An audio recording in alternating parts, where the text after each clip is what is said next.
I can still picture that evening vividly. It was the night before her birthday. I had been planning for weeks, wanting everything to feel meaningful for her. I'd saved money, thought through gift ideas, planned dinners, even imagined a little getaway we could take together. For a while, she had seemed far away, but I kept telling myself it was just stress, nothing more. That night, we sat across from each other at the dining table. I smiled and asked gently, "What would you like for your birthday?" I expected her to laugh, tease me with some playful demand, or at least pause to think about it. Instead, without even glancing up from her phone, she answered in a voice that felt like ice, "Go away." At first, I thought she was joking. I laughed nervously and asked again. But her face stayed hard, her lips didn't curve, and her eyes never softened. This time, she repeated it, sharper, full of annoyance. "Go away."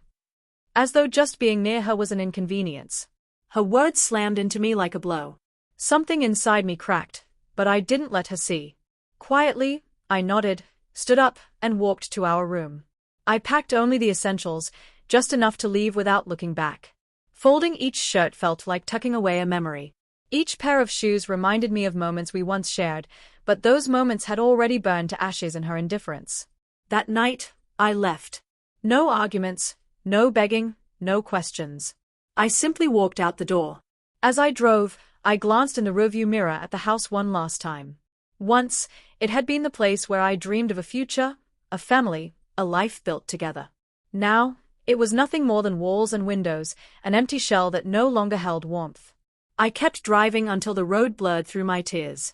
The first night alone was crushing. I checked into a small motel and lay staring at the ceiling.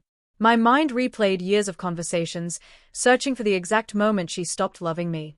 Had it happened slowly? Or had there been a single day where her heart closed itself to mine? I couldn't find the answer, only silence. Days slipped into weeks. I didn't call her, and she never reached out either. It was as if my absence carried no weight at all, as if I had been erased from her life without effort. That realization cut deeper than her words. Her birthday request wasn't cruelty, it was truth she had finally stopped hiding. She didn't want me, and she finally said it. I began piecing myself back together. I rented a small apartment, poured myself into work, and slowly reconnected with friends I had abandoned while giving everything to our marriage. At first, the loneliness was unbearable. I'd wake up reaching for someone who wasn't there, cook too much food before remembering I was alone. But over time, solitude became freedom. The silence that once felt suffocating started to feel like peace. Months later, I heard from a mutual friend that she had asked about me. They said she looked exhausted, as though carrying some invisible burden. Apparently, she admitted she never believed I would actually leave. She assumed I would always stay, no matter how unwanted I felt. That revelation stunned me. She thought I would accept rejection, that I'd keep pouring love into someone who treated me like nothing. But I didn't go back. I kept her words etched into me as a reminder. Go away. That had been her wish. And strangely, it became a gift for me too, because by walking away, I rediscovered something I had forgotten.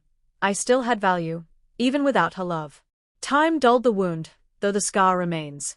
I no longer feel anger, just a muted ache when her face crosses my mind. Sometimes I wonder if she regrets what she said, or if she even thinks of me at all.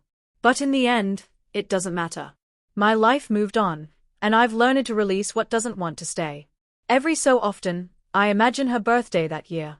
The cake, maybe friends, maybe silence. Did she feel the void of my absence? Or did she celebrate it? I'll never know. What I do know is that night changed the course of my life forever. When people ask about her now, I don't explain. I simply say it didn't work out.